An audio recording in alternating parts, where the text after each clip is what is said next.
Right.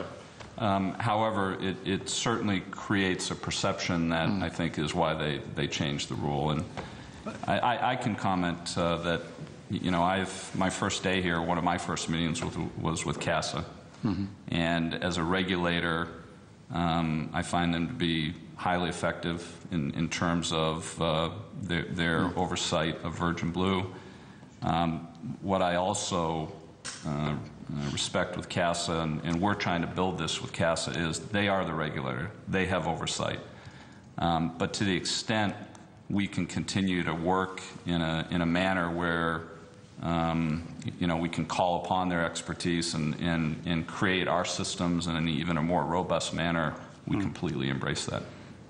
You were busting to say something, Mr. I was just going to say, Senator O'Brien, the FAA system where our PMI, Principal Maintenance Inspector, I think is the correct acronym, is assigned to the airline. My understanding is that can create a closer relationship between regulator and airline than generally exists here, where CASA are very professional in that regard. So I think that may have been connected with the rulemaking you just referred to.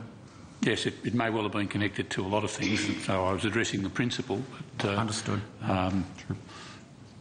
You know, I suppose the question is, should someone who, in the regulator, has and exercises certain powers in relation to an airline, should they find themselves in the employment of that airline in close time proximity to the exercising of that function? You would agree, wouldn't you, that that gives an appearance of a potential conflict of interest? I think the appearance, it's right. It does give that appearance. It might not necessarily be right in reality, but it can give that appearance. Well, giving that appearance then calls into question the decision taken, doesn't it? Well, I suppose it's a decision that you know, needs to be thought through. I'm not familiar with any incidents, so I can't specifically go to an example. Well, I'm not making any allegation in relation to your company either. I should make that clear. Yeah. I'm asking for a view because you're one of the key players in the industry in Australia. It's a regulatory approach taken by Congress in the US, and I'm interested in your perspectives for Australia. My view would be that I wouldn't agree with that legislation, because I think it's healthy to get staff movement between the regulator and the airline and the regulator. When that happens, it's a good thing. Even if they've been signing off things for... Even if they've been signing off, I think... correct. I believe the sort of individuals who I employ who would go to CASA and the CASA folk who help us, and we may employ, are quite professional enough to manage that situation. Okay. Senator Cameron wants to ask one. I'll put something on the record. Just to clarify, Mr. Borghetti, I raised the issue of just to clarify, it was Aviation Australia's website, and if you click on Aircraft Maintenance Engineering, it goes to a site, and it just says the job can take you all over Australia to Asia, the Middle East and Europe. You can earn great pay, and then in brackets, in the Middle East tax-free. Receive fabulous travel benefits for you and your family, and all this starts with us here at Aviation Australia. And I'm just raising that because I thought the focus was to try and get our skill base here, and you can have a view on that or not. And Mr. Donoghue, don't worry about your accent. After you've been here a while like me, you'll just sound like an Aussie. Fair dinkum. Thank you. Another goddamn Yank. Senator Sterle, you want to put some questions on notice, thanks, Chair, and I will make it very quickly. I don't expect the answers, gentlemen. I'd like you to take this away. Do you have collective agreements with all your cabin crew?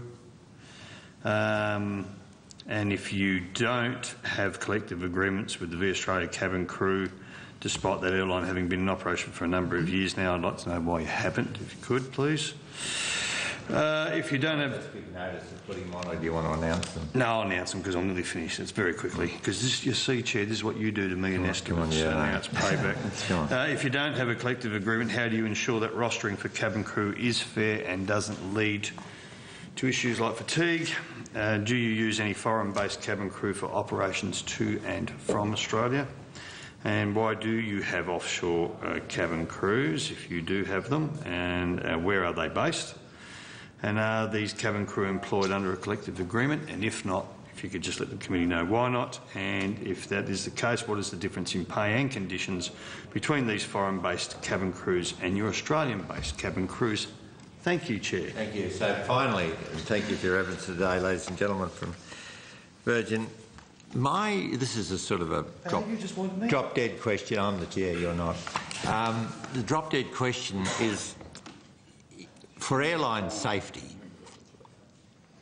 do the sums add up in the airline industry? In other words, with all the discounting, the need for savings, with all the competition, are you confident that the sums will continue to add up, or somehow we've either got to get more for airfares, or is there any more slack in the system that can be cut out? I mean, that's the question the public would like to answer. You know, you see a $50 discount airfare from somewhere to somewhere. Does that really make sense? Look, first of all, I'm of the view that airlines in this country are safe. They have a good reputation for a good reason, and they are a good, safe airlines. You know, I think sometimes the public or people get misled by, you know, a $50 airfare between Melbourne and Sydney or wherever it might be. The truth is that not many seats are sold at that level. And the truth also is that technology continuously improves and improves your cost structure if used correctly. So I think all that leads to competition, but it doesn't lead to necessarily the assumption that safety or safe practices are compromised. That's where I think the airline or the business has to have a very robust structure and a very robust philosophy on the approach to safety. Because fundamentally, an airline isn't an airline if it isn't safe. That is the core of its existence. And I think, you know, I'm not aware of any Australian carriers that don't believe that. And I think fundamentally, to your point, yes, they are safe. So I know we are. Thank you very much for your evidence today, and that concludes your evidence, and we'll now move to the next. Thank you. Thank you. Thank you. Come in. And I didn't show this what we were with them. I don't even have a runner. You got mine as well. So. I should have asked whether they're going to do it in rashes, isn't it? No. Where's Senator Sterling? Sterling, come and have a look at this. Senator Sterling. Sterling, you've got to have a look at this. Finished with the witness, though. I'm finished with it. Oh, okay.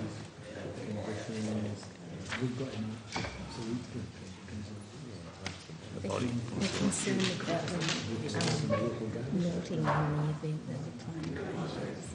Oh, no. And that they stay on the streets more, so they'll move quickly after the emergency. Unbelievable.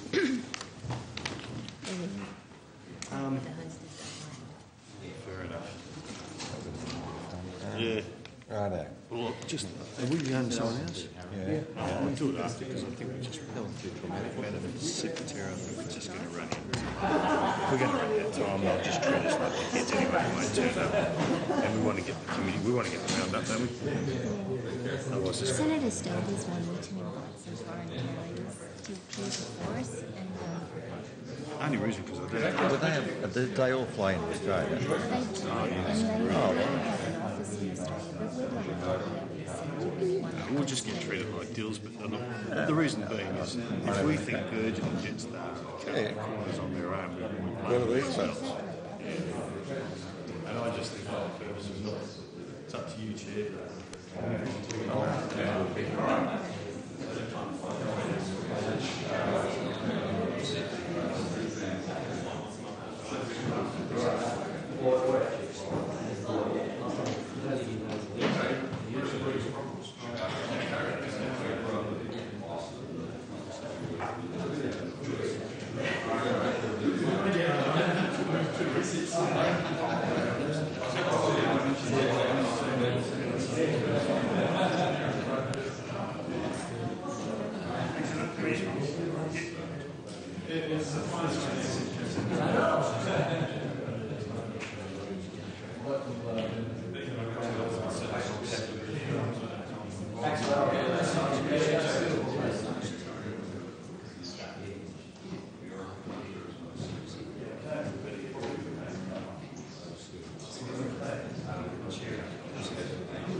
Thank you very much. Mr Phillips, are you out there in the ether? I am indeed.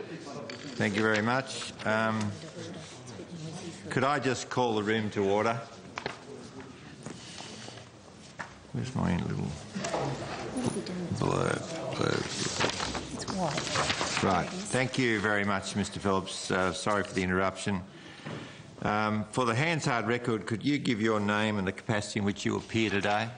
Certainly. My name is Stephen Joseph Phillips, and I'm appearing primarily as a private citizen, although the submission that I put in was in my previous role as Head of Aviation at the University of South Australia. Thank you. You've lodged submission 15 with the committee. Would you like to make any amendments or additions to that submission? No. No. So if you'd like to make an opening statement, we'll then go to questions. Okay. I figure probably the best thing for me to say is give a sort of a quick pencil sketch of my background and my interest. As you're aware, most recently I was Head of Aviation at the University of South Australia. Prior to that, I was with the regulator for a number of years, primarily involved with writing the drafting instructions for Part 141 on flight training operators, and also involved in Part 61 flight crew licensing, and with fatigue risk management and multi-crew pilot licensing. I'm ex-Air Force. I've spent the last 20 years being involved in pilot training right across the board, but primarily in or associated with or working for international flying colleges like the one that was operating in that capacity at Tamworth and the one that currently operates in that capacity at Parafield. And more recently, before the global financial crisis put a stop to any concern regarding pilot numbers, I was the convener and chair of the Future Pilot Task Force, basically looking at how we could improve the throughput in training in Australia to meet our own needs and those of the local region. My key interests, clearly from all that, are pilot training and the long-term, or in the university terms, I guess, the lifelong learning for pilots, and sort of encapsulated within that as a paramount factor is an interest in all aspects of aviation safety. Thank you very much for that. In terms of modern pilot training, and using the analogy of primary school, where kids tend to rely more on the computer or a calculator to do sums, add up and multiply, etc. Do you think that modern flying is diminishing the importance of eye, mind and body coordination, etc., in sensing things rather than relying on the technology of the aircraft to do that for you? And does that mean there are circumstances in which you have a catastrophic failure of the technology where you're less able to fly the plane, as it were? There's really two factors to that. One is the hand-eye coordination, the manipulating of the controls, and by and large, pilot training today, even within something like the multi-crew pilot licence or MPL, still has a fairly strong focus on that whole hand-eye coordination. Having just recently stopped being the CEO effectively of a flying training organisation, although we had aircraft with autopilots, the students weren't allowed to use the autopilot until they'd reached a reasonably advanced part of their training, and even then it's limited to particular aspects of their training. Looking at the headspace issue, yeah, there's a diminution of the capacity of modern student pilots to be able to do a lot of the things that people out of my era could do. Quick mental calculations, gross error checks on, is what you're getting off your whiz wheel correct, or have you misplaced the decimal point? And of course nowadays the greater reliance on pressing the buttons on the flight management computer. the saving grace, I guess, is that there are still a number of flying schools, both in Australia and internationally, that retain